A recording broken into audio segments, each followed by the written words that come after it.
The views and opinions expressed by the program host do not necessarily state or reflect the official views and position of Sunshine Radio DZR 1026 Manila, Suanusug Media Corporation, and Sunshine Media Network International.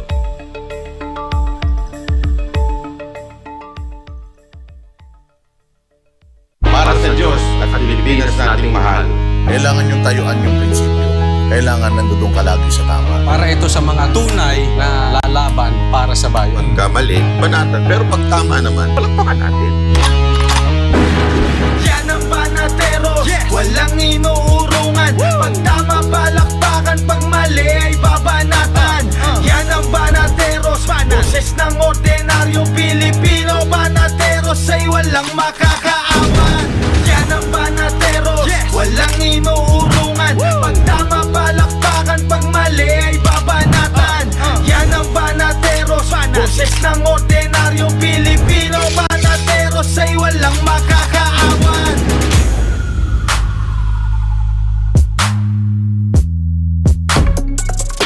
Magandang gabi, Luzon, Visayas at Mindanao. Kayo ay nanunood sa Banateros sa SMNI. Ako si Coach Oli. Ako naman po si Boss Dada. At ako naman si Master Judea. Ayan, at may kasama po tayo ngayon. Isang matapang din ito. Nakasama natin ito doon sa KOJ Siege. At talaga namang mainit na mainit. Dito nagsimula actually. Oo. Yung pangpopolitika dito sa SMNI. At sa... So, kasalanan nito? Siya may kasalanan. Ito ang unang-unang nagtanong. Ano nga ba yung tanong? Mahiwagang tanong. Yan. Si Ka Eric Celis, ang third nominee sa Ipanaw Sambayanan Party List. At syempre, former intelligence officer, CPP, NPA, NDF, third nominee Ipanaw Sambayanan. Yun, magandang gabi, Ka Eric. Naku, miss na miss ka na ng mga netizens natin. Maraming salamat. Excited dito. Ka Dada, thank you ha, Boss Dada. And Coach Oli, and of course kay Master Judea, kay Banat Bay, kay Jay, yung mga kasama sa Banateros, and sa SMNI family. Yung pamilya ko sa paglalahad ng katotohanan at tamang impormasyon sa kabutihan ng mamamayang Pilipino. Nagpapasalamat po tayo sa gabing ito na makasama ang Banateros para sa mga mahalagang talakayan at mga paglilinaw sa mga usaping bayan na kailangan pong bigyan ng kaliwanagan. At kapag Banateros pong kasama mo, ay talagang pipili ka ng tindig para sa tama. Kasi ang kanilang slogan sa programang ito, kapag tama ay papalakpakan, kapag mali ay babanatan ng tama. At yun po ang dahilan kung bakit in behalf of Ipanaw Sambayanan at ang ating party list na totoong hindi kontrolado na mga ganid at gahamang politiko, malalaking kontraktor at mga negosyante, party list. Hindi lamang ng katutubo kundi ng sambayan ng Pilipino ang Ipanaw Sambayanan. Kasama po ang senador ng sambayan ng Pilipino na kanilang tinatangkilik ang totoong righteous leader na dapat ay nasa pamahalaan upang ang ating gabay sa bayan ay tama at direkta para sa kabutihan, si Pastor Apollo Kibuloy. Binabati natin siya kahit siya'y walang access ng telebisyon sa kanyang kinalalagyan ngayon. Diyan sa Camp Crame, tayo po'y nakikipagkaisa sa kanyang pagpapalaot sa politika ng bansang Pilipinas upang ipakita ang modelo ng tinatawag na righteous leader. Samahan niyo po kami dito sa Banateros. Belated happy birthday nga pala kay Eric Celis. Ayan, belated happy birthday, Eric, ha? Itong actually ako, bilib na bilib ako kay Ka Eric Celis. Unang-una sa lahat, alam naman natin na pagdating sa yung clamor following si Ka Eric Celis, talagang tinatakilik ng taong bayan. Thank you po. And the fact na he sacrificed yung kanyang posisyon dito sa party list kasi third nominee siya eh. Dito mo talaga makikita na wala yan sa first nominee ka, second, third nominee ka. Importante, yung layunin eh. Kailangan iisa talaga tayo ng goal. Pakipaliwanag nga sa kanila, Ka Eric, papaanong ikaw yung napunta sa third seat? Okay. Bago po yung ibang mga medyo mainit-init na mga balitang talakayan na tatalakayin namin at ihimayin sa Banateros. Thank you for that question, Boss Dada, sa mga Banateros at sa ating mga kababayan. Noong 2022 po kasi, dalawang party list po ang tumakbo sabay upang labanan ang communist terrorism ng CPP, NPA, NDF. Pareho po itong sinuportahan nila Pastor Kibuloy at ng Kingdom of Jesus Christ at ng mga like-minded Filipinos na sumusuporta sa National Task Force to End Local Communist Armed Conflict. In a matter of 35 days campaign lang at walang pondo, hindi siya kilala, ang sambayanan po ay nakakuha ng 201,000 votes. Short only of 22,000 votes. Para nakakuha tayo ng 1 seat, ako po yung number 1 nominee doon. At kami po'y tumakbo kasama ang Ipanaw, IPIS Ipanaw. Sila po'y nakakuha ng 230,000 votes. Kulang lang din sila ng mga 6,000 votes. Para, kung nag-merge po kami that time, laban sa mga party list ng CPP, NPA, and Boss Dada, Coach Oli, and Brother Master Judea, we could have taken 1 seat. Sapagkat 431,000 votes po ang nakuhang parehong sabay kung ibuo mo ang botong nakuha at ibinigay ng taong bayan sa party list ng Ipanaw at ng Sambayanan. At mayroon pa pong isang napakalaking balakid. Hindi po kami isinama sa raffle ng COMELEC dahil kami po ay dinisqualify. On the ground na may isang sentence lang na hindi na isama doon sa aming application. That we did not declare daw under attestation that Sambayanan was not foreign funded and is not a foreign organization. Yun lang. So we ran to the Supreme Court and and kami nag-request na mabigyan ng TRO. So we ran under a temporary restraining order na sinabi ng Supreme Court na let it be decided by the voters. Kaya nakatakbo kami. So ngayon, nakita natin ang epekto noon, Boss Dada, Coach Oli, and Master Judea. Ang pinaka-numero 1 top-notcher ng party list ng Communist Party of the Philippines, New People's Army, at NDF, na bayan muna lost in that election. Yes. At sila po ay nawalan ng 1.4 million votes. At yan ay napakalaking tulong sa ating mamamayan sapagkat ito po ang numero 1 tagapagtakip at tagapagpondo ng CPP, NPA, NDF sa loob ng 21 years or close to 22 years. Natalo din po ang Anak Pawis. That is why wala ng Anak Pawis ngayon. Dalawa ito, puro ito, CPP, NPA, NDF created, CPP, NPA, NDF led and controlled na operators inside Congress. Ang naiwan 3. Ito yung umaatake kay Pangulong Duterte, kay Vice President Sara Duterte, kay Pastor Kibuloy, sa SMNI, at sa National Task Force to End Local Communist Armed Conflict at sa amin. Itong Kabataan NPA Recruiter Party List, nila Raul Manuel, itong Gabriela NPA Lover Party List, at ito pong Alliance of Communist Teachers, kung saan ito po ang sumisira sa magandang naging performance ni Vice President Sara Duterte sa Department of Education. Ang 3 ito ay survivors ng aming operations laban sa kanila, kami ng Ipanaw at ng Sambayanan. So, ngayon, nakita namin, Boss Dada, doon sa tanong mo, Coach Oli and Master Judea, bakit kailangan namin mag-merge? Exactly because dapat hindi na po makabalik ang CPP, NPA, NDF party list. And they have been amassing around 900,000 votes. Kung makuha po namin ito sa Sambayanan, Ipanaw Sambayanan, at i-turn around ito ng mamamayan papunta sa atin, malaking bagay po na maputol kaagad natin ang terrorism financing. Ito dapat ang iniimbestigahan sa Kongreso, sa lower house, sa House of Representatives, at sa Senado kung bakit hindi natatapos ang CPP, NPA, NDF dahil may nagpupundo. At ang isang pundong pinanggagalingan po ay ang Kongreso. That's the reason na pumayag po ako. Kahit mag-number 3 ako, kasama si Ma'am Lorraine at si Attorney Busantog sapagkat ang party list na na-register ngayon sa COMELEC ay ang Ipanaw. So ang Sambayanan po ay hindi nakakuha ng favorable Supreme Court decision after the elections. Samantalang ang Ipanaw nakakuha. But there was a change of name in registration kaya Ipanaw Sambayanan. At tama po ang punto mo, Boss Dada. It is not about ka, Eric. It is not about Attorney Busantog or Dr. Lorin Badoy or any other nominees. It is about the mission. The mission is very clear. Ipagpapatuloy ang lubusang pagkawala at paglaban na ng totoo ng sambayanang Pilipino sa mapangwasak na mga party list ng CPP, NPA, NDF na ngayon po ay kasabwat sa loob ng Kongreso para manabutahe sa maruming laro ng politika sa ating bansa. At nagagamit sila para wasakin ang brand and legacy of leadership ni Pangulong Duterte at ni Inday Sara Duterte. Number 2, maliban sa pagtatapos ng CPP, NPA, NDF, maninindigan po tayo na ang mga pondo ng bayan, ang mga milyon-milyon na pondo at ang mga pangungurakot dyan sa pondo na yan, ipoprotect natin sa pamamagitan po ng transparent na paghayag ng pondo ng Kongreso, ng Senado at ng buong gobyerno at hindi po nagkakaroon ng mga insertions na kung si Senator Ping Lacson pa ay mga pork barrel na dinadaya papasok sa pondo at ninanakaw ito ng mga gahaman ng mga politiko gamit ang kanilang posisyon at koneksyon sa poder sa gobyerno. At ang pangatlo po ay magkaroon ng tunay na good governance. Exactly why we are happy that there is Pastor Apollo Quiboloy now joining into a righteous path, makatarungan at matuwid na landas ng politika sapagkat ang bitbit namin, kapareho kay Pastor Quiboloy, ay politika ng transformasyon, politika ng prinsipyo, at politika ng mabuting pamamahala.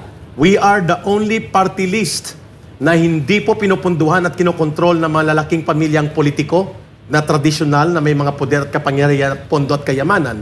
Hindi kami kontrolado ng kontraktor, kagaya ni Saldico, na ang kanyang pinakamalaking kontraktor siya, at the same time, party list niya, ako Bicol din, at ito din ang daluyan ng malalaking pondo na pumapasok, billions of funds na kung si Vice President Sara Duterte pa, dito po dumadaan ang mga iba't ibang pagpapalusot ng mga pondo na nailulusot hindi sa kapakinabangan ng mamamayan, kundi sa mga politiko na ganit sa pondo at kapangyarihan. At ang panghuli po, ang Sambayanan Ipanaw Party List po, hindi lamang titindig sa CPP, NPA, NDF, kung hindi kami din po ay lalaban sa kriminalidad at pagiging bulok ng gobyerno. At kapag tayo po ay makakapasok dyan with Pastor Quiboloy, hopefully joining sa Senate at dito sa lower house ang Ipanaw Sambayanan, pipigilan natin at babaguhin na ang Kongreso ay ginagamit sa political operations. The oversight function of Congress should not be abused. The oversight functions of Congress should be to protect the interests and welfare of the people and will not promote dirty political operations. Kagaya na nakikita natin ngayon sa Quadcom nila, na ang sinisira nila ay ang mabuting brand and legacy of leadership ng mga Duterte. We will also stop and call na dapat walang liquidation by certification. Kailangan po lahat ng single centavo ng Kongreso at ng Senado, kapag ikaw ay tumanggap ng pondo, ay i-audit yan at ipakita ang transparent accounting sa taong bayan. Pati ang budget proposal po ng bawat congressman at senador ay lantad na nadideliberate sa Kongreso. Hindi man yan nila papaboran, yun ang dapat tamang gawin. Yan ang tinatawag na righteous program of righteous political conviction na siyang binibitbit ng Ipanaw Sambayanan at binibitbit din ni Pastor Quiboloy. At siya lang po at kami ang may ganong paninindigan regardless ng aming mga kaibigan. Kailangan po doon tayo sa tamang prinsipyo, politika ng transformasyon at politika na nakaayon sa prinsipyado at mabuting pamamahala sa ating bayan. Okay. Alam mo, tugtungan ko lang itong sinasabi ni Ka Eric, no? Kasi ito yung sinasabi natin na hindi pa nangangako na gawa na. Kasi etong si Ka Eric, alam naman natin na isa rin sila sa mga naging dahilan kung bakit hindi nanalo itong mga party list na makakaliwang grupo dahil sa kanilang pagbubulgar. Tama. No? So, narinig natin na ipagpapatuloy itong mga gawain na naumpisahan ni Pangulong ng Administrasyon Duterte, kasama sila Ka Eric, sila Doc Lorraine Badoy, ay napakaganda. Pero, maganda itong ginawa nyo, Ka Eric, no? Pag-merge ng dalawang party list, ano? Dahil magkakaroon kayo ng mas malaking pag-asa. Yes. Dito. Pero, kung halimbawa, no, mabibigyan ng pagkakataon itong Ipanaw Sambayanan na magkakaroon ng upuan sa Kongreso, dito kasi sa Pilipinas, no, parang kinamuhumuhian na ang party list sa ating bansa, no. Ano kaya ang pagkakaiba ng Ipanaw Sambayanan ng party list dito sa mga party list na wala namang ibang ginawa, walang silbi, kundi mangotong or gawing gatasan ang pondo ng gobyerno? Ano ang pagkakaiba na gagawin ng Ipanaw party list? Tama.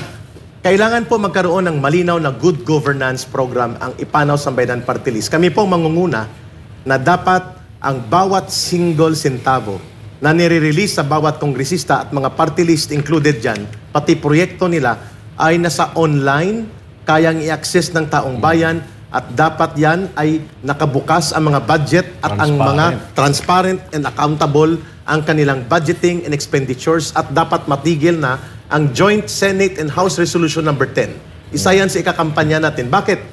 Ibig sabihin po kasi sa Joint House Senate and Senate Resolution number 10, kung binibigyan mo ang mga komunista at mga politikong sakim sa pondo ng tag 1 million a month, maliban sa sweldo at mga pondo at budget nila, bilang allowances and expenses and other operating expenses nila, Master Judea, Coach Oli, and Boss Dada, hindi nila kailangan i-liquidate at hindi nila kailangan ipakita ang pinagkakagastusan. Yan pong dahilan nakakapagbili sila ng mga mamahaling relo na tag 3 milyon ang isang relo. Ang presyo, mga bag, na mga designer's bag, signature bag na tag milyon-milyon, limpak-limpak ang kanila. Isa dyan, taga Marikina. Malinaw po na ito ay pinagmumulan ng gatasan. Tama ka dyan. So isa kami sa lalaban dyan. Ang ibig bang sabihin, hindi kami tatanggap ng pondo? Hindi po. Tatanggap kami ng pondo, pero dapat accountable, transparent, and publicly accounted ang pondo. Saan mo ginamit ang 1 million? Ano ang pinagkapuntahan yan? Anong pinagkagastusan yan? Because hindi namin pera yan. Yan pong isang crusade. Number 2, isusulong po namin na walang party list dapat na hindi susumpa sa COMELEC na lalabanan nila ang terorismo, ang CPP, NPA, NDF at lahat ng forma ng terorismo, communist terrorism at mga nagwawasak sa ating bayan bago sila maging kandidato sa pagkasenador o anumang posisyon, including sa party list. There must be a COMELEC declaration na kapag hindi mo ginawa yan, automatic disqualified ang kandidacy mo.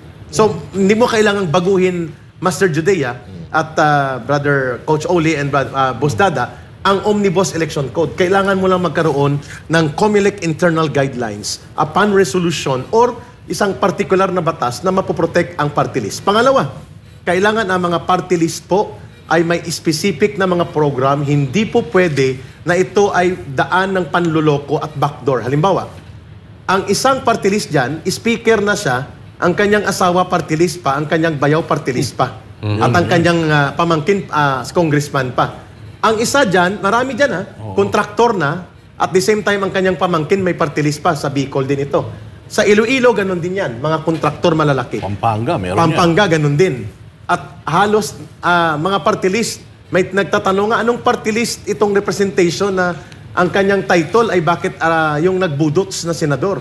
Sabi ko, yan ang party list na nagre-represent ng mga herbularyo, mga mangkukulam at mga mambabarang. Kasi yun ang pangalan niya. Ibig sabihin po, there must be a categorical declaration na kung ano ang sakop ng party list. At hindi po tayo papayag na ang party list ay maging pugad ng mga politiko bilang backdoor extension ng kanilang political power. This may not be popular, but this is the correct thing to do. I-reform dapat ang party list law. Number 2, ang mga malalaki at mga negosyante, kontraktor at politikong may poder at kapangyarihan at malalaking negosyo, dapat sila ay hindi direktang kasama doon sa party list representation. Number 3, kailangan po ang mga party list, hindi rin siya daan para pasukan ng mga infiltrators sa gobyerno.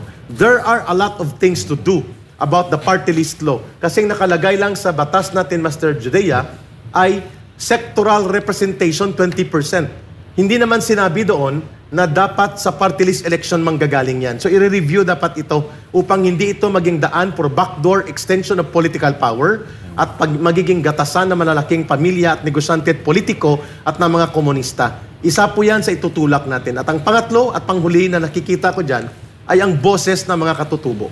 And I think yan po ang totoong representation.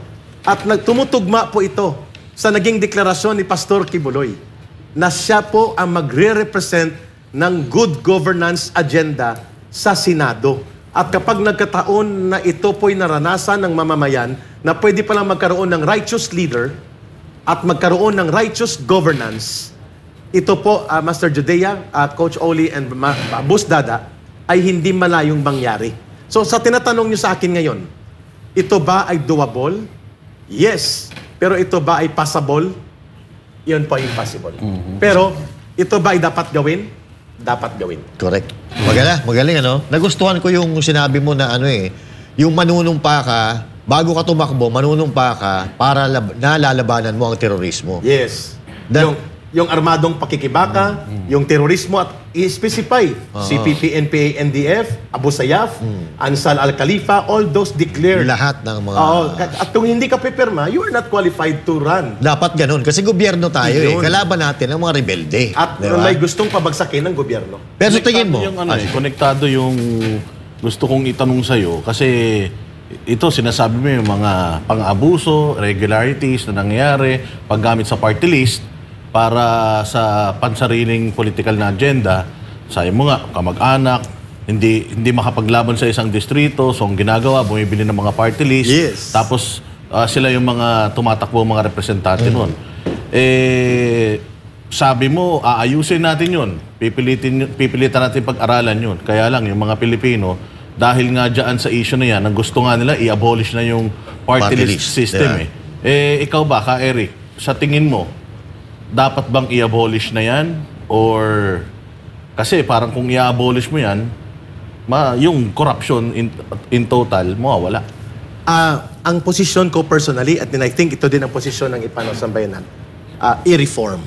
Kasi nasa batas siya that there will be sectoral representatives, 20% of the members of House of Representatives.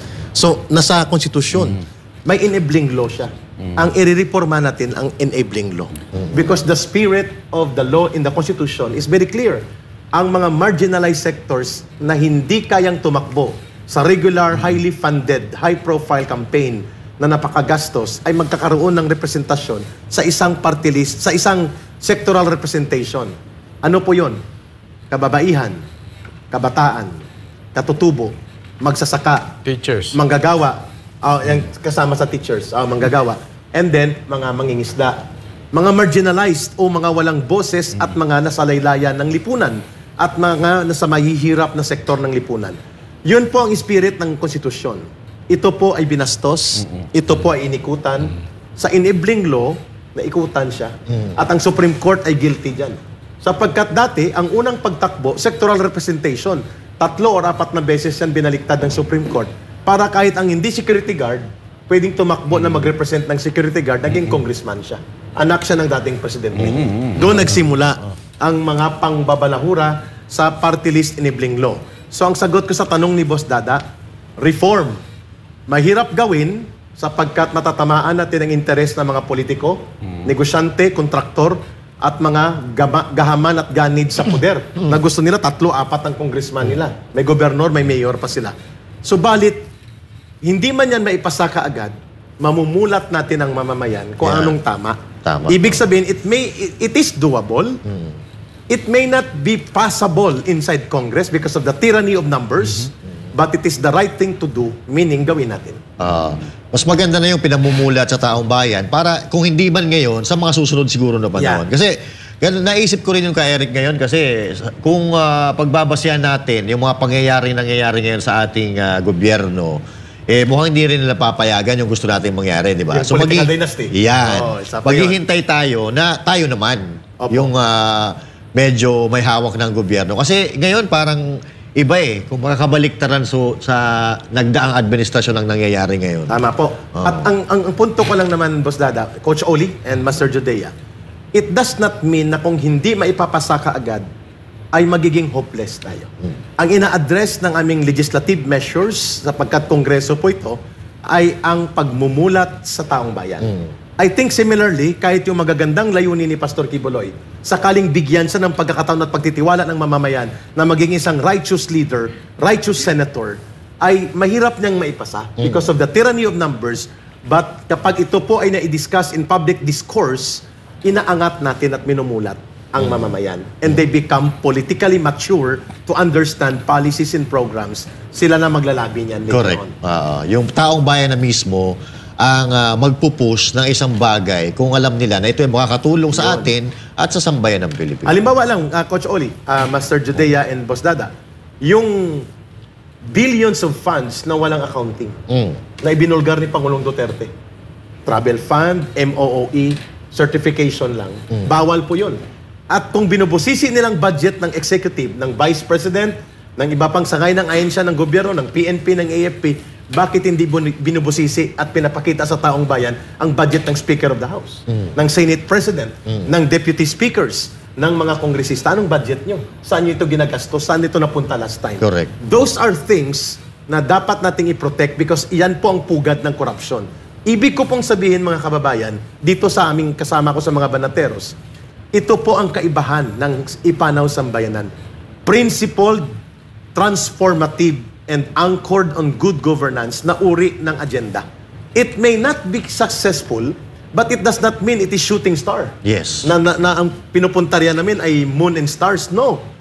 Alam namin na may tyranny of numbers, may lobbying, may mga masasagasaan, may mababangga ka, there will be compromises, but on the principle of the correctness of righteous and principled good governance, kailangan nating igiit ang tama. Yan pong hindi ginawa ng CPP, NPA, NDF. Bakit? Ang pinakamalaki pong nakikinabang ngayon para punduhan ng NPA at pikit mata ang gobyerno at hindi sila hinahabol ay ang CPP, NPA party list na 3 na naiwan that they should not be given any extension of their seat in Congress sapagkat bilyones na pondo na ang kinuha nila para ipundo sa terorismo nila at mayroon pa silang kapal ng apog na magpatakbo ng 11 or 12 senatorial candidates. At ito po ang dahilan kung bakit nag-guest kami sa Banateros. Ito naman, Ka Eric, bago natin pag-usapan yung bago mong may bago kang demanda, no? So, bago natin pag-usapan yan, meron muna akong itatanong at ito'y lagi kong tanong sa mga kandidato na nagiging guest namin. Sige. Boss Dada, pakisilip nga kung ano yung relo niya. Pati nga kung anong relos ni Ka Eric. Rolex ata. Hindi. Ito ay regalo ng wife ko. 8 years ago pa. Geox. Geox. Ito po ay hinulugan. Yung nagregalong wife mo, siya pa rin wife mo ngayon. Siya pa rin. Siya pa rin. Isa lang yun, Coach Oli. birthday gift po ito sa akin. Ang tanong mo sa divorce kay Atty. Jimmy nung nakaraan eh. Hindi kasi alam mo, lagi natin, importante pinag-uusapan natin yung pondo-pondo di ba? Tama ka. Bago manalo, ang relo ganito, tapos pagkatapos, ako wala relo. Maganda yun, Coach Oli, sapagkat dito sa SMNI sa Banateros, sakali man po na kami po ay palarin sa inyong pagtitiwala at pagtutulong, isa po yan sa dapat naming gawin. Every year, or every semester, 6 months, nire-review po ang aming salin. Ang aming worth, yung aming wealth, kung may wealth man kami, at net worth, correct. Sapagkat yan po ay tungkulin namin sa taong bayan. Gawin man yan o hindi ng mga kasamahan namin, wala kaming pakialam, hindi nakatali doon. Yan po ay mandato at obligasyon ng bawat public official na mamuhay ng simple at payak. At nakalimutan itanong ni Coach Oli. Maliban sa relo, dapat tinanong niya kung anong sapatos Yun, ni Ka Eric. Highlander si Ka Eric. Sapatos, sinelas mo ako. Nakatsinelas po. Susunod ko pa lang sanang itatanong kung ikaw ba'y bumibili ng mamahalin sapatos. Pero Ka Eric, maganda yung sinabi mo halimbawa naman, nanalo kayo pero isang seat lang yung nakuha ninyo. At nakita mo, itong inyong representative ay bago relo. Nagbabago, biglang nagkakarilo. Tapos biglang may mga dealings na hindi kayo in-inform. Which is possible to happen. Which is very possible. Kasi lahat naman yan magaganda ang hangarin, pero pag nandoon na minsan, gusto nilang baguhin yung sistema, pero sila binabago ng sistema. Yun ang problema. Ikaw ba ay willing na batikusin kahit kasama mo? Yes, tama po. Sapagkat ang aming loyalty at mandato ay hindi nanggagaling sa aming kasama. Nanggagaling yan pangunahin sa mamamayan. Okay. So, ibig sabihin po, magkakaroon kami ng internal na pagpupunahan. Criticism. Kapag hindi po na-address yan, at kapag yan po ay nagkaroon ng iskandalo, kailangan po kami mismong manguna na mag-address. Okay. Agree ako kay Boss Dada. The house cleaning and the advocacy for good governance, especially against corruption and abuse of power and funds, should start within your organization. Agree ako. Tama. Ito Ka Eric, halimbawa manalo ka, kasi maraming ganyan habang kumakandidato, tatapang. Di ba? Lahat binubusisi. Pag upo, marami alam mo yan. Pag upo, tahimik, katulad ngayon. Tahimik, tapos sunod lang na sunod, parang iisa lang ang boss nila. Agree. Makakaasa ba ang taong bayan na yung tapang mong yan, hanggang manalo, hanggang matapos yung termino mo? Opo, at kapag hindi ko po nagawa yan, dito mismo sa interview na ito, tandaan niyo po, October 17, 2024. If I failed, and if I ever na-involve ako sa iskandalo at naging cover-up ako sa mga katiwalian o ako po'y naging kaparte at kasabwat sa katiwalian o pagtatakip sa mga maling gawain sa gobyerno, kahit nasa Kongreso kami, at hindi ko nagawa yung mandato na yan, dapat mag-resign na. Ayun. Ito, Yan ang follow-up dapat lang. gawin. Follow-up question bago ko ipasa. No? Kasi maraming sigaw ng taong bayan, bagamat gawin man or hindi gawin ng ibang kandidato, ang sigaw kasi ng taong bayan, drug test eh. Hanggang ngayon. Pwede. Ikaw ba, ang ka-Eric, ay willing magpa-drug test, nasa batas man o wala sa batas, gawin man ng iba o hindi gawin ng iba, ikaw ba ay magpapa-drug test? Opo. At dapat po, yan ay publicly declared anong result ng drug test. At dapat po yan ay gawin sa lahat ng kandidato at lahat ng public official at susuportahan namin ang hindi maipasa na pending bill na isinabmit ni Congressman Pulong Duterte. The intention, regardless kung si Pulong Duterte yan, is very timely and very important. Correct. So, susuportahan namin yon. So, dapat po, sa drug test, sa candidacy, at bago mag-take ng oath, sa lahat ng mga nanalo, may drug test pa rin. Yan. At kapag nagpositibo, automatic Bitaw na. out. Hindi siya dapat makaupo. At dapat pa-resignin siya ng kanyang partido o ng kanyang organisasyon, and it should be transparently done mandatorily. Dapat. Iwan ko kung sinong gagawa niyan kasi may pondo yan eh. Pero pwede namang gawin kung standard drug test siguro, Boss Dada and Coach Oli and Master Judea, baka mga nasa 1,000 to 2,000 lang naman yan. Kaya yan sa personal na. Kami na bahala. Kami na bahala. I mean, sa ibang mga kandidato ba? Sa mga kandidato. Hindi kami na rin bahala. Hair follicle na yun. Hair follicle, mahal siya. Paano kung, halimbawa, ano? Yun, ang problema sa hair follicle. Wala tayong buhok. So sa ibang bahagi na Hindi, sa nails daw pwede. Nails. nails. But anyway, maganda yung mga sinabi ni Ka Eric at aasahan natin yan. Ito, October 17, 2024. Recorded to, no? At aabangan natin yan, Ka Eric, ha? Sisingilin niyo po namin kami. kayo. Sisingilin niyo po ako kahit saan man po kami mapunta kapag nandun po kami and we failed to deliver on the principled and transformative governance at naging kasabwat kami, tumahimik kami sa mga katiwalian at worst, naging kasabwat at tagapagtakip kami dahil nakikinabang kami. I-call out niyo po at automatic resignation po. Yan. Maganda. Pagdating naman ka, Eric, sa mga hearing na kinakandak ng Congress, ano naman po yung norms na babaguhin ninyo? Magandang punto ang binanggit ni Boss Dada. Naging biktima ka niyan eh. Opo, at ganun din po si Attorney Harry Roque, ang asawa niya. At marami pa. Kaya napilitan niyan si Garma na maging kwan eh. Isalba ang sarili niya at i-force siya na gumawa ng isang deklarasyon upang magdiin ng mga target sa political persecution, who is Rodrigo Duterte and the Duterte allies.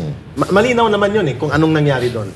Sa tanong ni Boss Dada, mga kababayan, the oversight function of Congress does not warrant abuse and being part of persecution and dirty political games. Yun pong pinanindigan ni Congressman Marcoleta. Dapat nirerespeto ang karapatan ng mga tao at resource person, sino man sila, kapag nai-invite sila. Even in court, the rights of accused are being protected by the court in a proceeding of formal trial. Iyan, hindi naman po yan korte.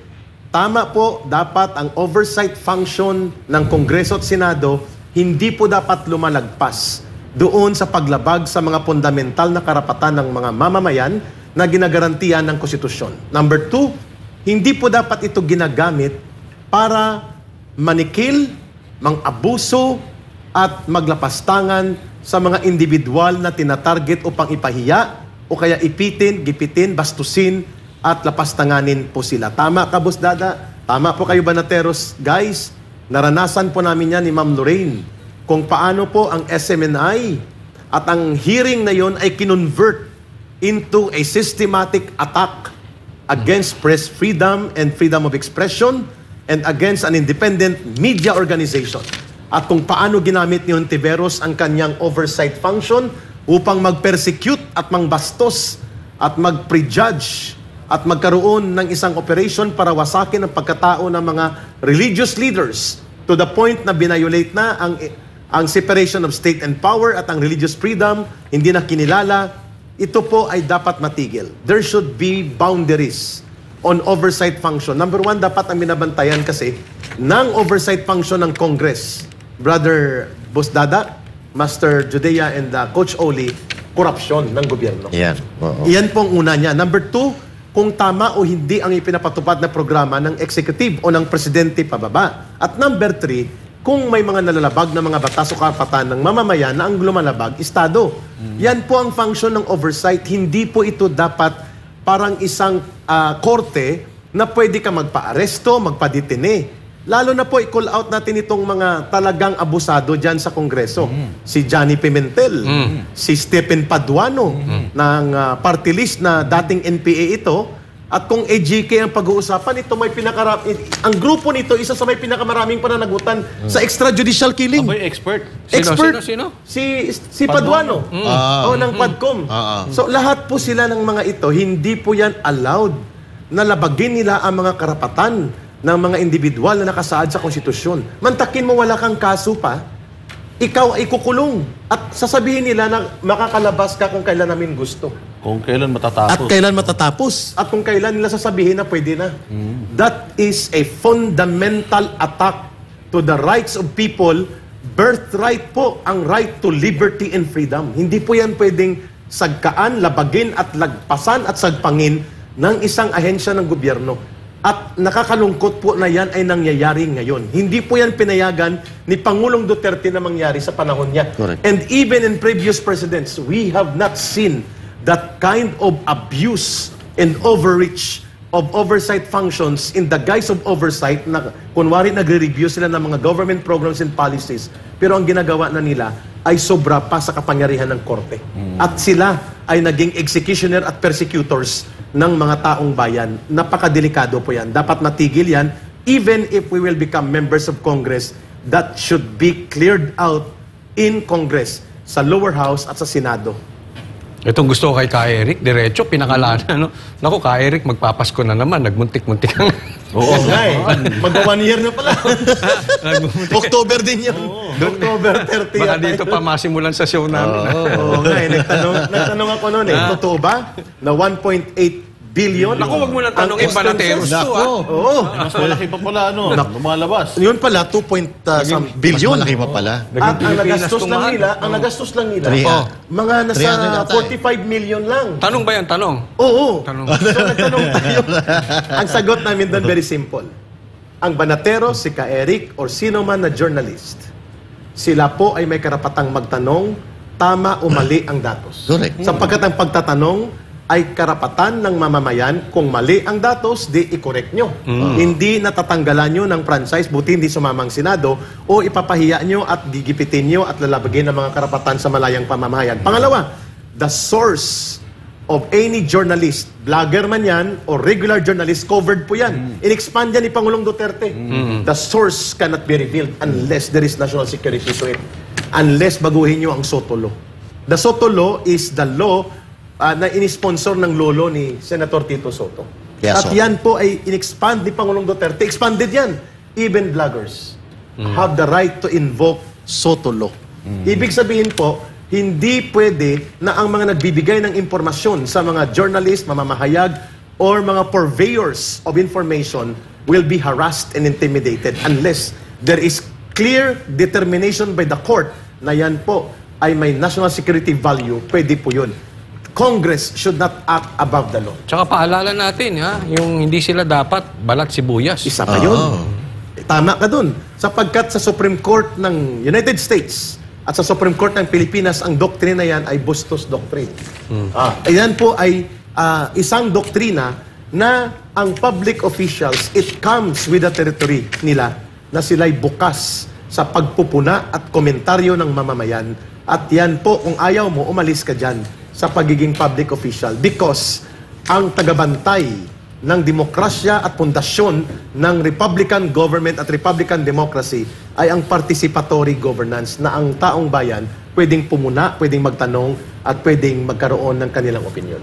Kaya tama yung sinabi ni Attorney Jimmy Bondoc, doon nakausap natin siya nakaraan. Who's gonna police the police? Yun. Malaking Sino problema. ang magsisita sa Congress at Senate kasi lumalabas parang sobrang makapangyarihan nila.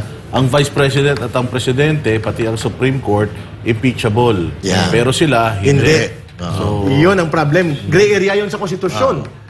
although the president is the primus inter pares, meaning first among equals, but in terms of oversight, kaya siyang pangibabawan. Oo. At ipa-impeach ng Kongreso. Alam niyo na kung bakit si Martin Romualdez ang Speaker of the House. Correct. Because the impeachment complaint, before it comes into trial in the Senate, will come sa House of Representatives. Haharangin na muna siya. Doon palang harangin na nila. Kaya tama yung punto na yun, ha? So, papabor ka ba na magkaroon ng dapat gumawa kayo ng batas para magkaroon ng isang independent na departamento na magpupulis sa mga congressman at saka senador na hindi dapat ina-appoint ng presidente, dapat ini-elect din Ng tao. ng tao. Ginagamit yan sa Europe. Correct. Sa European political system, pati pong bidding, hindi yan exclusive sa government. Ang mga public biddings and public works, nakikialam ang private sector. As third party, oversee.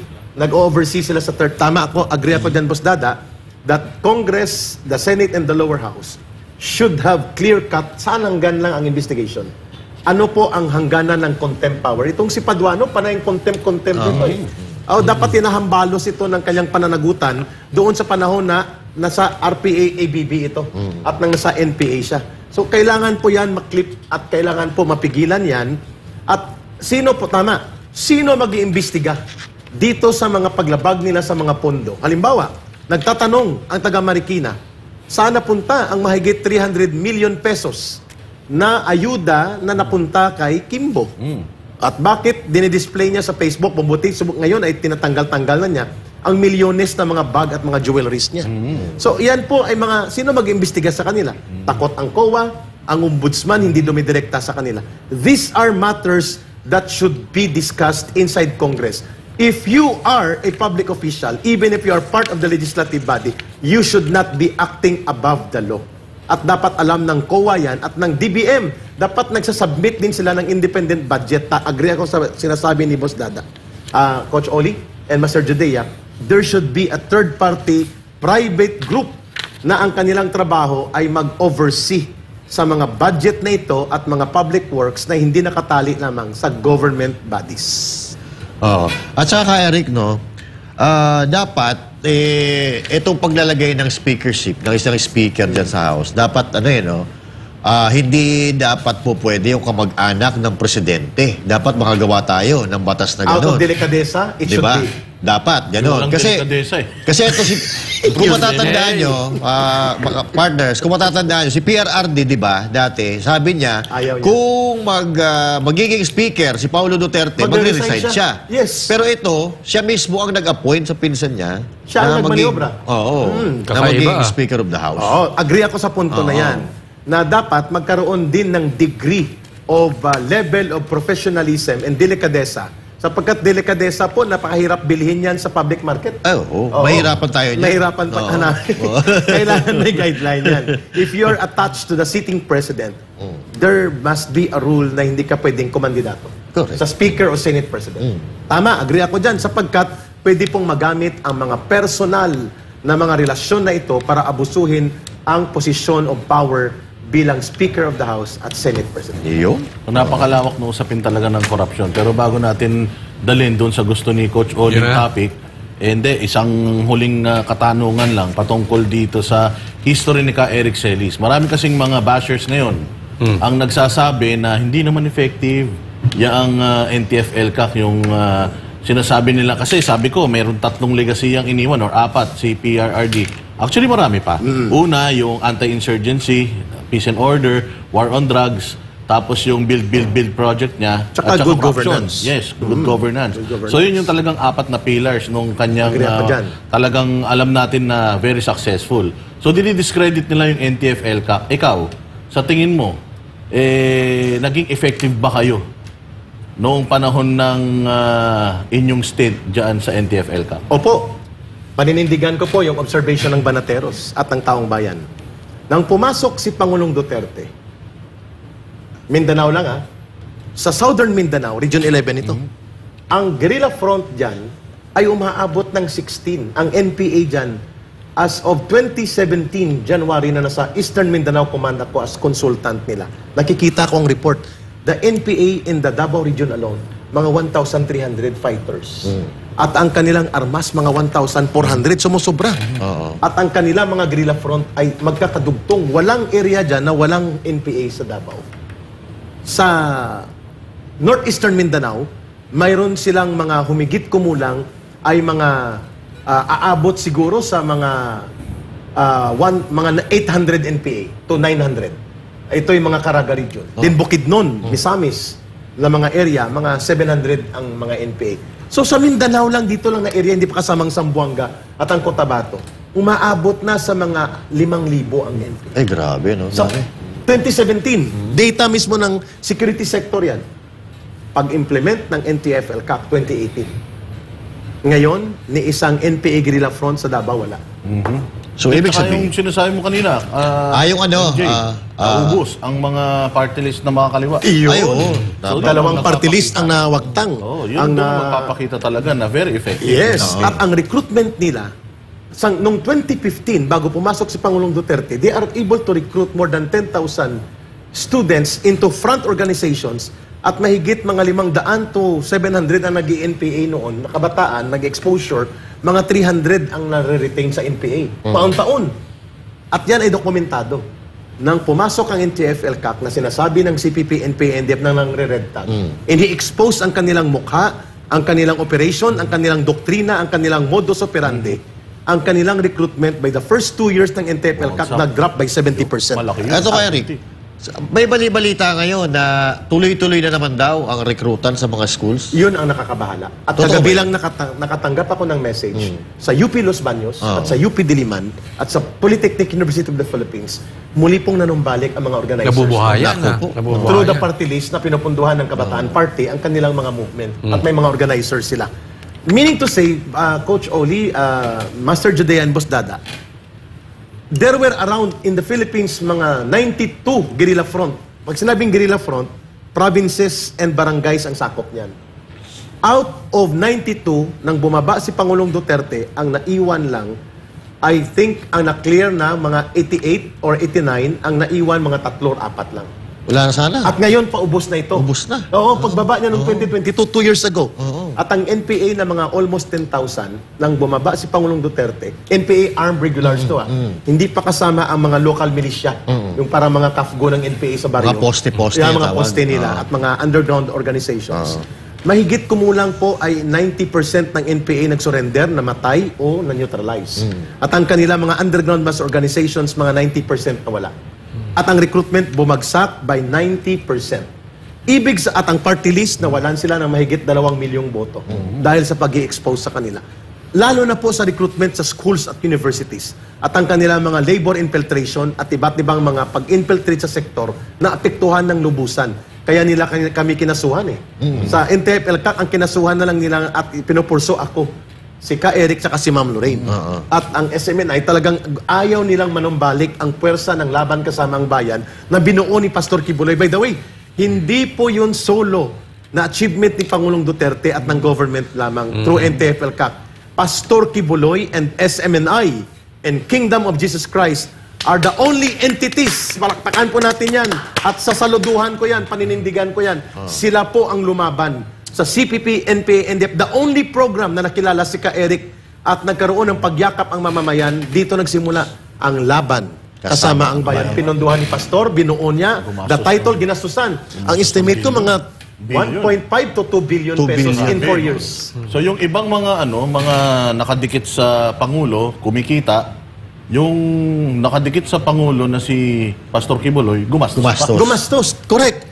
Sapagkat si Pastor never asked at ang SMNI or ang KOGC, they never solicited a single centavo from the government. Tsaka hindi humingi ng pabor kay Eric. Yes, hindi siya humingi ng posisyon o maglagay ng tao. Walang kapalit no? Wala. Walang At kapalit. ang malala pa dito, mga kababayan, sa panahon na si Pastor na ang inatake at ang SMNI, wala nang naiwan para manindigan sa kanila maliban sa kay Pangulong Duterte at kay Sara Duterte. Yan din pong dahilan kung bakit kami tumindig kay Sara Duterte. At tumindig kami kay Pangulong Duterte even at the crisis of political situation right now because of that. At kami tumindig kay Pastor. Sapagkat naipakita nila tama si Master Judea sa sinabi niya, Coach Oli and Boss Dada, hindi pa nakapwesto na ipakita na sa gawa ang kanyang ang paninindigan. That is the reason naging successful po ang NTF-ELCAC because of information war provided for free for the last 4 years, close to 5 years dito sa SMNI at ang programang Laban Kasamang Bayan, si Pastor kung bumuo niyan. Grabe gumastos ang gobyerno natin sa Intel. Sa Intel. Pero ito free. Intel. At hindi nila kayang gawin ng SMNI at ni Pastor. Bakit? Because there are limitations kapag nasa gobyerno ka. Pwede kang kasuhan sa human rights, kasuhan ka sa ombudsman. So ang mga military officers, ang mga police officers, hindi basta-basta makapag-expose. Correct. Pero dito kay Pastor, dahil pribado sila, pribado kami, we were able to do that. With resources. Hindi po mapapantayan ng government media, ng state-owned media group, ng IBC, ng PTV4, ng mga media, ng Radyo Pilipinas, at ng Philippine News Agency ang ginawa ni Pastor Kibuloy at ng SMNI. Yeah. Yan po, hindi niya po ipinapakita, yan na parang naniningil siya ng utang na loob. Actually. But these facts must be stated so that the people will remember kung bakit may legacy na pinanindigan tayo kasama si Pastor at si Pangulong Duterte. And that's the reason na tumindig kami kay Bongbong Marcos Jr. Because in 2021, before tumakbo si Bongbong Marcos, ano ang sabi niya? Pagpapatuloy. Ay pagpapatuloy ko ang mga mabuting ginawa ni former President Duterte at ng kanyang gobyerno, including ang NTF-ELCAC, dahil sabi niya, why would you change something that delivers results Correct. and are successful? So ibig sabihin, unity, pero ang totoong pinanindigan ng mamamayan at kinilala siya doon sa continuity promise. Yun pong dahilan kung bakit kami na galit sa tatay niya noon at naging recruitment propaganda sa amin ang martial law sa panahon ng tatay niya, nanindigan kami. Biglang sumuporta kayo So sa kanya. dahil doon sa promise of continuity. So ano naramdaman mo? Biglang nagpistoks. Ngayon, magpipistoks daw eh. We are very frustrated. Sapagkat parang sinabi natin na knockout ng kalaban at wala na silang kapasidad pa na magbuo ng puwersa o mag-create ng terrorism, ng pinsala sa ating bayan, sa ating mamamayan. Imagine, more than 50,000 pong namatay sa labanan na ito for the last 55 years. Coach Oli, Master Judean Bosdada, mga banateros, mga kababayan, 30,000 po dyan, mga sibilyan, mga 20,000 pulis at sundalo. And then, patapos na, all of a sudden, may mga tao sa paligid ng current administration na magbebenta ng pistoks. Iyon. Na ang layunin ng pistoks ay para makarecover, makapag-regroup, at muli sila, strategize, at mapunduhan sila muli. Nakakatakot yan, Gary. Nakakatakot siya. That's why we are not against peace, but we are against a bogus pistoks. Magkaiba yun, ha? Para kami sa kapayapaan, pero hindi kami sa bogos na usapang pangkapayapaan. Kaya nga ang daming nadidismaya ngayon eh. Kahit yung mga Kali survey, di ba, na napapanood natin, gustong-gusto na nilang bumalik si Pangulong Duterte. Kasi ngayon parang nalalagay sa alanganin na naman ang kaligtasan ng mga Pilipino at kaligtasan ng ating bansa. Kasi hindi lang terorismo ang pwedeng manumbalik ng CPP, NPA, NDF at recruitment ng kabataan na wawala ng bukas at buhay dahil sa mapanirang recruitment ng CPP, NPA, NDF at ang ating lipunan na winasak nila. Pati po ang kinabukasan dahil sa droga at sa kriminalidad. Correct. Hindi po yan matatawaran. Rodrigo Duterte and his government, they were never perfect. There can never be a perfect government. But more than those imperfections, yung kahinaan at kakulangan o mga ilang pagmalabis noon, overall, i-rate mo siya between the rate. Kami sa komunista, may tinatawag kami noon na 70-30. Kapag 70% good and positive results, may 30% na negative, overall, success yan. Nanalo ka pa rin. Kay Duterte, siguro mga 15% lang yung mga may dapat kinisin doon. 85% of the anti-drug war na inilunsad ni Pangulong Duterte was timely. Pero nakita mo, necessary. ginagabang, ano? At ngayon, siya na lang naiiwan. At mabuti si Congressman Richard Gomez nagsalita, si Senator Bato nagsalita na rin, at kahit paano si Senator Bongo, narinig na rin natin. Walang nagsasalita sa pakinabang na idinulot po ng ganong drug war na hindi nagawa for the last 100 years sa Pilipinas. Dito, Kaka-Eric, no? Yung iba, wala, nagsibaliktaran na katulad ng barbers, no? Pangalanan Puring-puri niya Puring-puri, dati si Pangulong pumapalakpak pa sa tuwing may sonap, tayuan pa sila, standing ovation pa sila. Sa tuwing dinidiscuss yung war on drugs. Pero ngayon, nasa na, binabanatan nila ngayon yung war on drugs na pinapalakpakan nila dati. At ang mga nagpapabagsak sa gobyerno, kasama nila. Yun ang Pinupunduhan problema. pa. Yun ang problema. Yan pong rason kung bakit tumakbo ang Ipanaw Sambayanan. And I think that's the reason why righteous leaders like Pastor Kibuloy, beyond religious responsibility, he takes upon himself to become a symbol and of inspiration of a righteous leader that can be in government not for power, but for redirecting and transforming our entire country. Isa sa nagustuhan ko kay Eric na sinabi ni PRD, hindi ko makalimutan yun na hindi niya sinasabing siya yung pinakamagaling na presidente, pero he wants to go out as the president who, kumbaga, did everything he can. At ginawa niya yon at the expense na siya ay babalikan. Security-wise, and at the same time, political-wise. Nagsakripisyo Nagsakripisyo siya.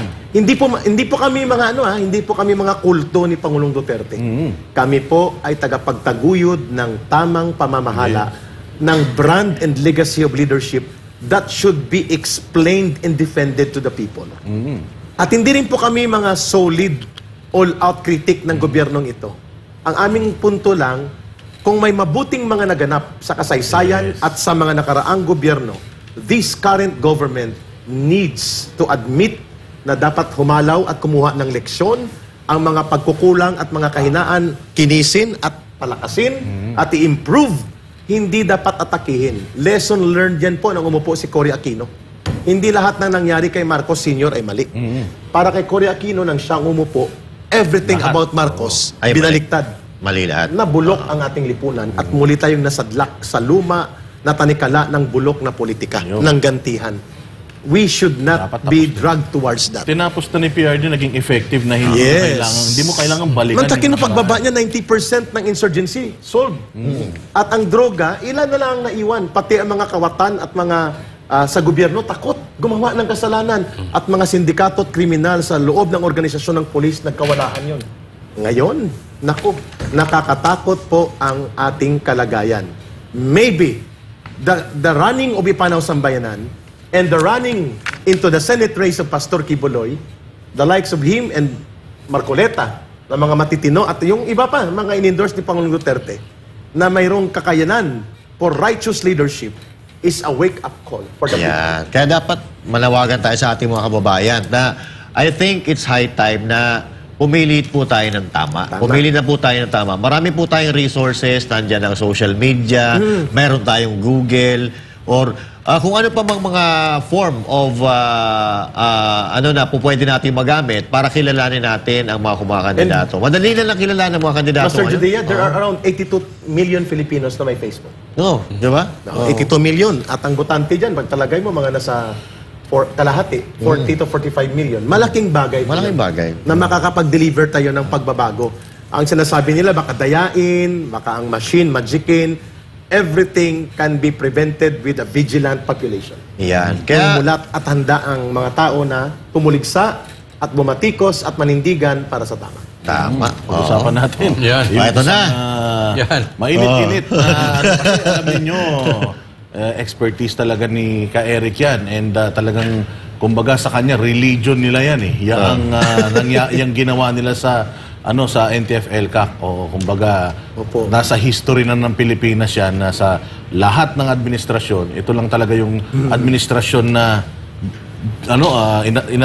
tinrabaho ang ng seryoso at ang insurgency. At hindi para sa propaganda. Oo. At may nakalimutan ko sa NTF-ELCAC, kay Digong lang ito nangyari. There were barangays na 50 years pa nagre-request ng kalsada. With NTF-ELCAC Barangay Development Program, doon lang nagkaroon ng kalsada. Imagine. 50 years na nagre-request. Correct. Ang putik kapag umulan, lagpas tuhod hanggang Baywang yun. Sa mga Samar, dito sa mga boundary ng mga Rizal, at mga Bulacan, mga papuntang Sierra Madre, nagkaroon ng ilaw, iskwilahan, at higit lalo pa, na bulgar sa buong mundo at buong mamamayan kung anong totoong mukha ng mapangwasak na CPP, NPA, NDF, never done before in any administration before Duterte. So ang dami na itulong nila ka Eric sa bayan natin, no? Pero bakit ganun? Yung mga tumutulong, bakit parang Galit sila sa tumutulong. pinipersecute?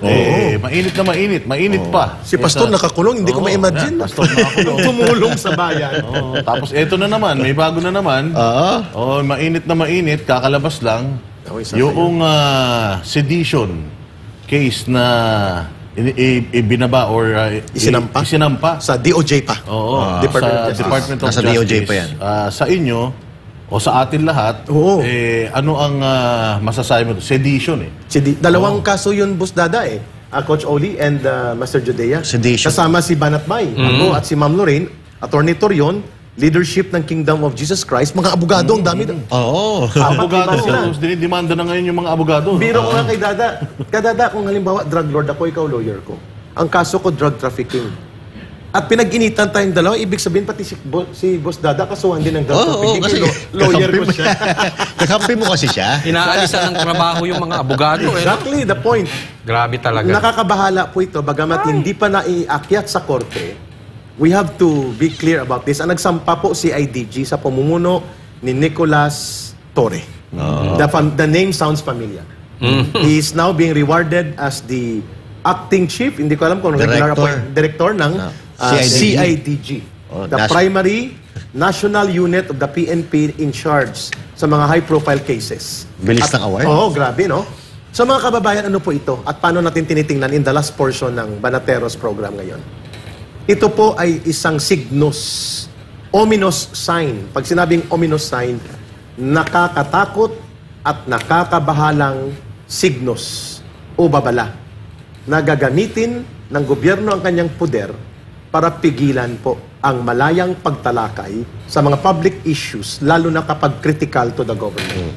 Ito po ay nagsimula doon sa pagtingin ni General Torre at ng PNP, nakialam ang KOJC leaders at mga abogado at kami, pati si Ma'am Lorraine Badoy, doon sa proseso ng pag-serve ng warrant of arrest against Pastor Kibuloy and other accused. Ulitin natin, accused at large during that time. So nakialam daw. Nakialam daw. At kami daw ay nag-udyok sa mga tao na mag-alsa. Kasi ang sedition ay ang pag-uudyok na gumamit ng puwersa ang mga tao para pabagsakin ng gobyerno. Yun po ang ibig sabihin ng ang sedition ay you are involved in tumultuous act. Pag sinabing tumultuous, you are invoking people na umawak ng armas. Pabagsakin na natin to short of rebellion. May armas ba tayo doon, Kerek? Ang armas natin ay paniniwala sa karapatan at ang ating paghahayag. Pangalawa, inciting through speech. Dahil daw nagbo-broadcast, nagpapahayag tungkol sa mga operations ng police na negatibang impact at nawawala daw ang tiwala ng tao sa police operations at police organization. Yun ang tuno ng kanyang complaint. Hindi po namin muna ito sasagutin ng detalye, pero tatlong bagay po ang mahalaga dito. Una, ang kalayaan at karapatan ng sinumang mamamayan. Sa KOGC man related ang issue o hindi, para pumuna sa mga nakikitang mali at kalabisan sa gobyerno, ay fundamental na ginagarantiyahan at pinoproteksyonan ng saligang batas. Bill of Rights. This should be reminded to General Nicolas Torre that the rights of the people to criticize, redress of grievances, free speech, media freedom or press freedom, these are fundamental rights enshrined in the Bill of Rights. At bilang police officer, general ng ranggo, 2-star na siya, dapat alam niya ito. Ang karapatan ng mamamayan ay hindi pwedeng labagin o pigilan ng gobyerno na siya'y magpahayag, magtanong, pumuna, o bumatikos sa gobyerno for as long as mapayapa ang kanyang pamamaraan at hindi siya gumagamit ng karahasan o nag-uudyok ng karahasan at anumang forma ng armado na paglaban at paglabag sa batas laban sa gobyerno. Kay Rick, hindi ba nalalabag ni General itong karapatang ng tao? Halimbawa, abogado. Siyempre, pag nire-representa niya ang kanyang kliyente. So, pati yun, dinemanda. Tapos, ang media na nag-re-report kung anong nangyayari, nagko-cover lang, parang yung freedom of the press, nawawala na. Exactly, Coach Oli, correct observation ka. At alam mo yan, na lumaki ka sa ama na abogado. Manananggol ang tatay po nila, Banatbayat nila Coach Oli. At alam po nila na ang abogado ay mayroong professional na sinumpaan sa kanyang profesyon na magtatanggol siya regardless kung sa guilty o hindi, akusado o depensa ang kanyang kliyente. Sapagkat yan ang kanyang function bilang officer of law and officer of the court. So ngayon, tama ang tanong mo, hindi ba nilabag ni General Torre ang ganitong enshrined na mga batas sa konstitusyon bilang garantiya sa karapatan at kalayaan ng mamamayan sa paghayag, pagpuna at pag-call out sa gobyerno? Obviously, nilabag. Pangalawa, ano pong message nito? Ang message po nito na hindi pwedeng pumuna at hindi pwedeng punahin ang abuso ng mga pulis o ng sino mang security sector, mapamilitary o pulis, o ng sino mang gobyerno sapagkat pwede kang balikan at kasuhan at mananagot ka.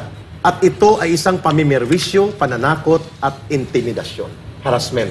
So klaro po ang message na ito. It's not about the question kung lumabis o nagmalabis o lumabag kami na mga inaakusahan ni General Torre.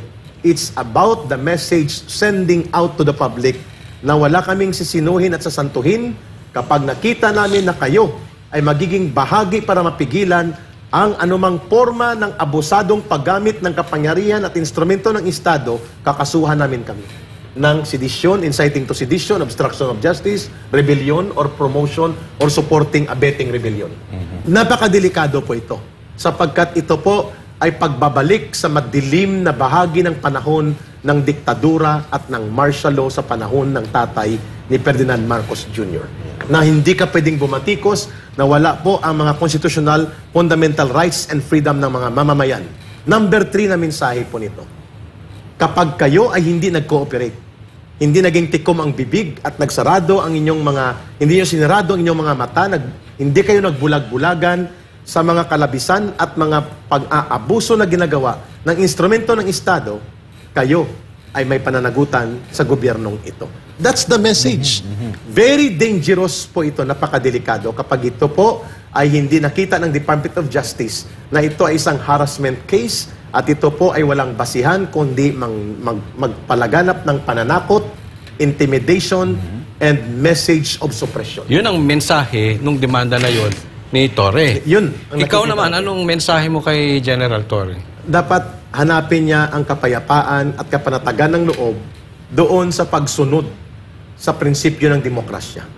Ang demokrasya ay hindi pwedeng walang nagsasalita sa taong bayan. Ang demokrasya ay hindi pwedeng walang pumupuna sa gobyerno. Ang demokrasya ay hindi pwedeng walang oposisyon at walang kritiko. Yun ang dapat niyang balikan. Yan. Dahil siya ay police officer at general ng ranggo niya. Pangalawa, ang panawagan din natin sa kanya, hindi po automatic na kapag pumupuna, bumabatikos, nagko-call out sa gobyerno, nagrarally, nagpoprotesta, nagkakaroon ng mga negative na mga pagtingin sa programa at patakaran ng gobyerno, ay itatrato nyo na kapareho sa mga rebelde at mga terorista. Magkaiba po ang CPP, NPA, NDF at mga terorista. Ang layunin nila ay gamitin ang mga freedom of the press at freedom of expression para sila po ay makapag-agitate at makapag-radicalize ng mga tao para pabagsakin ng gobyerno at agawin ang kapangyarihan sa gobyerno through violent uprising and violent revolution. Hindi po yun ang ginawa namin. Kami po'y pumuna ng inyong sinaktan ang mga sibilyan, kabataan, kababaihan. Kayo po'y naghukay at winasak ang private property, hindi nirespeto ang religious compound, hindi nirespeto ang mga cathedral, ang sanctuary of faith, hindi nirespeto ang school as a zone of peace, hindi nirespeto ang private property, at ang mga sibilyan ay ginawang hostage laban sa pag-serve ng warrant of arrest sa kanilang mga leaders. These are matters of public interest na kailangang punahin, talakayin, at kailangan magkaroon ng posisyon. Yun pong ginawa namin. Pati kami sa Banateros. O bakit kami kakasuhan? Sapagkat kami po ay hindi pumayag na ang instrumento at poder ng gobyerno, including Philippine National Police, will be used to abuse the rights of the people. At yan po ang punot dulo nito. Gusto nila General Torre at ng kanyang mga boss. Alam natin, hindi niya lang ito desisyon. Kinonsulta niya rin ito. At pinunduhan ito na operation. Gusto nila na walang babatikos, walang magsasalita, at walang pupuna. Kahit pa nilalabag na at nilalapastangan ang mga karapatan ng tao at ng mamamayan at mga sibilyan. Hindi po kami papayag dyan. Sapagkat kapag kami po ay pumayag na tumiklop at matakot at hindi na kami magsasalita sa pamamaraang tama ayon sa batas, hindi sa pamamaraan ng pag-incite ng violence, ang demokrasya at kalayaan ay mawawala sa ating bayan. The price of freedom, General Torre, is vigilance. And that was what we do. And that is what we are going to do. Magmamatyag at magbabantay kami. Kung ikukulong kami at paniniwalaan ito ng korte, pero taon pa itong abutin eh. Pag umakyat man ito, available naman ito, kailangan pong harapin namin ito. Because the price of standing up for freedom includes yung pagkakaroon mo ng problema, pamimerwisyo sa'yo, at pati na minsan mawala ang buhay mo sa'yo. Correct yan. Tama yan. Tama yan.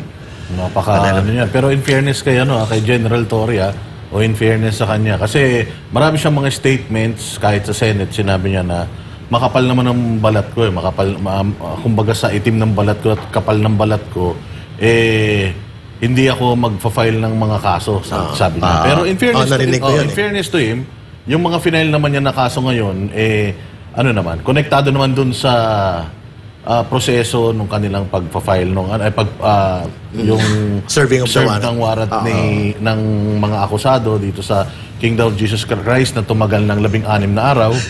Tapos nahuli daw nila si pastor na hindi niya alam. Yun lang naman yung yun lang naman yung mukhang nasaktan siya doon eh. Kasi may mga nagkomentary.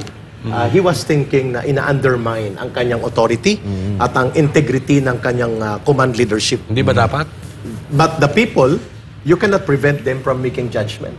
Because sa 16 days na yon, nasa saksihan nila kung paano niya ginawa ang mga pagmalabis, paglapastangan sa proseso ng batas to the point of using the law in order to violate the laws and exclusively para bastusin at apakan ang mga probisyon ng pinakamataas na batas sa ating bansa, ang konstitusyon. So yun nga, in fairness, hindi siya nag-file ng mga usual na fina-file ng mga congressman libel. Sa mga kritiko nila, yung mga libel, information, di ba? So, ito may connection. Konektado siya doon sa nangyari. Paano, hindi, tsaka alam natin na talagang may mga nag-uutos dito.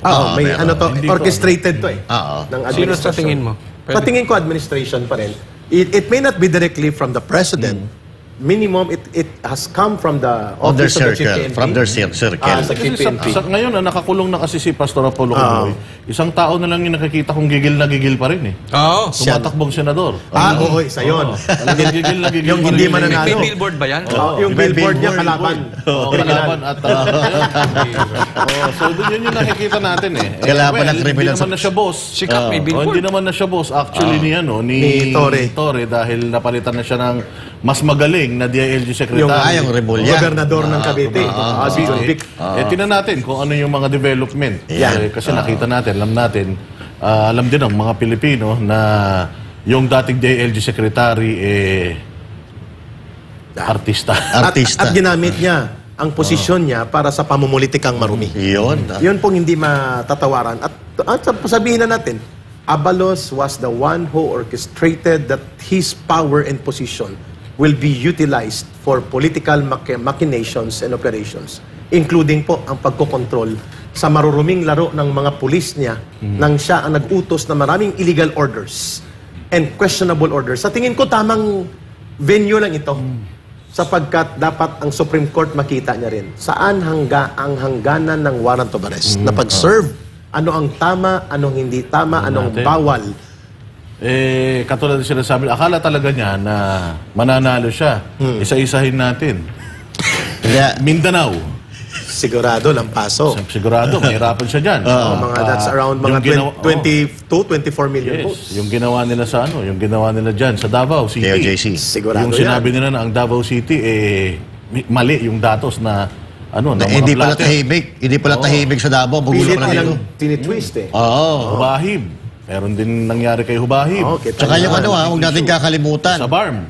Oh, huwag natin kakalimutan yung alitagtag. Yung alitagtag. Alitagtag. Yung nandito pa lang tayo sa Mindanao. Sabihin na, sige, sige. Tapos sa bandang Visayas naman, Cebu. Sigurado. Mandawi. Nako. May krama. Oo, at saka yung sa Mandawi. Oo, sa Mandawi Sa pa. Luzon naman. Sa Luzon. Ayun na. Hindi, Visayas. Si Tevez. Si Tevez. Meron Isa pa din yan. yun, oo. Sa Luzon. At sa Luzon naman, malinaw, Bantag. yung Bantag, Alitagtag. Alitagtag. Alitagtag. Tapos etong si Governor Mamba. Ayun, isa sa pa yun. Cagayan. Cagayan. Oo. So Luzon, Visayas, Mindanao, naperwisyo nyo ha. At mukhang bulilat siya eh. Baka kahit 36 ang senators na kailangan, hindi manalo ito. Kaya lalaki ng billboard. Baka sakaling baka sakaling. Pero maganda ng billboard kasi parang isang malaking paalala eh. Isang parang promotion. Promotion. Kalaban. Kriminal.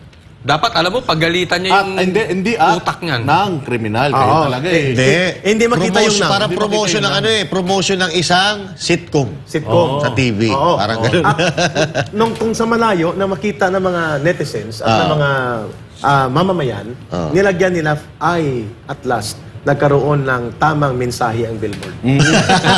yung billboard Gusto ko muna tanungin yung ating mga manonood. Sige. Sino sa tingin ninyo ang utak ng demanda ni Banat Bay, ni Ka Eric, Doc ni Lorraine. Ma'am Lorraine, Ng mga ministers na Atty. leaders. Torios, ni Brother Carlo, at kung sino si mga... Sister Nori. Sister Nori. Sige, talagyan niya natin. Tanong natin, Sabi pa ni sabi pa ni Good point. Abalos. Sige, lagay niyo diyan pero sabi pa ni Abalos si Pastor Kibuloy daw, bagamat naiintindihan niya yung karapatan niya na tumakbo, siya daw ay nararapat sa karsel. Wala daw. Sabi ko nga kailan siya naging hukom? Ayun na nga. At kailan Abogado siya pa naging naman, prosecutor? Abogado pa naman. Hindi ba niya alam na every person, regardless kung si Pastor Kibuloy, is presumed innocent until proven otherwise in fair and competent trial. Wala pa ang trial. Yan Ibalik mo nga ang lisensya mo sa pagkaabogado, nakakahiya. Oo. Kasi mantakin mo, di ba? Abogado ka pa naman yung presumption. Guilty of na si innocence. Pastor? So, hindi mo naiintindihan. Ayan na, bumubuhos na naman ang natin Hindi, dito. bumubuhos. Ang akala ko tambalos-los. May salitang tambalos-los. Hindi. Wala to connection. May salitang tambalos. Nagra-rhyme eh. Ang lumalabas tambalos. Ano yung tambalos? Bago na naman ba yun? Ang tambalos kasi, parang kung sa lingwahe po sa tambay, yung tinatawag nating street language o colloquial, walang kwentang tao. At puro kabulastugan ang ginagawa. Tambalos. Kaya tambalos. At puro kapakinabangang pansarili at kabulastugan laban sa tao. Ayun, Yun ang ibig sabihin ng May tambalos. nagagalit. Isa sinasabi nila dito kung sino may pasimuno. Oo. Isa Nagagalit si Sir Carlo. Anyway, Sir talaga Carlo. Kailangan talaga, wala, hindi na tayo makapag-extend, mga bossing. Ang Bagaman ganda na ng Banateros, napakasarap talagang kausap na ito ni Eric Thank you, at nila Boss Dada. Doc Lorraine Badoy. Malay mo naman, sa mga susunod na araw, makakasama natin ulit si Ka Eric. Ay, pero ang ganda ng Master Judea, ng atmosphere dito, pagpasok pa lang sa SMNI. The Pasko, spirit of Pasko Christmas, reconciliation and healing, ay mararamdaman. Yan. At Master Judea. At syempre, bago tayo magtapos, para naman sa ating Christmas countdown. 69 days. Ay, favorite ni Coach Oli yan, 69. 69. Paborito mo daw yan, 69. 9 days na lang. 69 days, Pasko. Ayan, Yan sinasabi na Ka Eric na Pasko ang ano dito sa... Paskong Pasko sa SMNI po. At dito po namin naramdaman, no? At makikita nyo po, nag-iiba po ang editorial Hindi ka ba lines. napofobia sa Pasko? Muntik na eh. Hindi ka na magpasko sa Anong sabi ni Pimentel? Huwag niyong ilabas yan. Doon yan ikulong sa Quezon City Jail. Muntik ko nang sabihin kung ano ibinigay sa NPA. Ayun, ako po. But anyway, Ka Eric, nabis namin itong mga ganitong usapin natin, pag-uusap-usap, katulad na nangyari Hanggang sa Davao. muli. Hanggang sa muli, Marami pa sana eh. Marami pa tayong Actually, marami siyang kwento na hindi pwede rito. Hindi May pwede. mga message pa to eh sa akin. Hindi na pwede rito. Hindi na pwede. Marami sa atin eh. Anyways, Ay, ipanaw pero party list, ililinaw namin we will never campaign against any candidates. Lalo na po ang malalapit kay Pangulong Duterte, makikipag-aliado po ang Ipanaw Sambayanan dyan. Yun. At pangalawa po, mga kampanya kami against sa mga hindi karapat-dapat na maluklok sa poder, lalo na sa Senado. At isa po yan, yung nagbi-billboard at nagsasabi na guilty na si Pastor at walang karapatang tumakbo sa pagkasenador. At pasimuno ng mga paglabag at paglapastangan sa karapatan ng mamamayan at ang paggamit sa Philippine National Police bilang parang private armed group nila nung Sino panahon yan? na yun. Sino? At iyon po ang nagbi-billboard na pinagtawanan. Yung kalaban ng mga... Kriminal. Ayan, bago pa tayo pagalitan ni Sir Carlo, kita-kita po tayo uli mga banateros. Dito lang sa SMNI, pagtama, palakpakan, pagmali, banatan. Ako po, si Coach Oli. Ako naman po, si Boss Dada. At ako naman si Master Judea. Para sa Diyos at Pilipinas nating mahal. Si Ka Eric pa. At ako po si Ka Eric, Ipanaw Sambayanan. Kasama ko po ang banateros. Napakasayang kasama nila. Para sa Para Diyos. Diyos at Kinakabahan Pilipinas. ako kay Kael, kay Sir Carlo.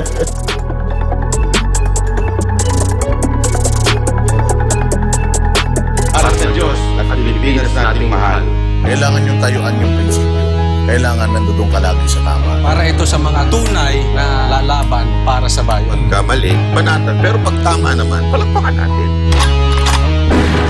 Yan ang banateros, walang inuurungan. Pag tama palakpakan, pag mali ay banatan. Yan ang banateros, boses ng ordinaryong Pilipino. Banateros ay walang makakaawan. Yan ang banateros, walang inuurungan. Pag tama palakpakan, pag mali ay babanatan. Yan ang banateros, boses ng ordinaryong Pilipino. Banateros ay walang makakaawan.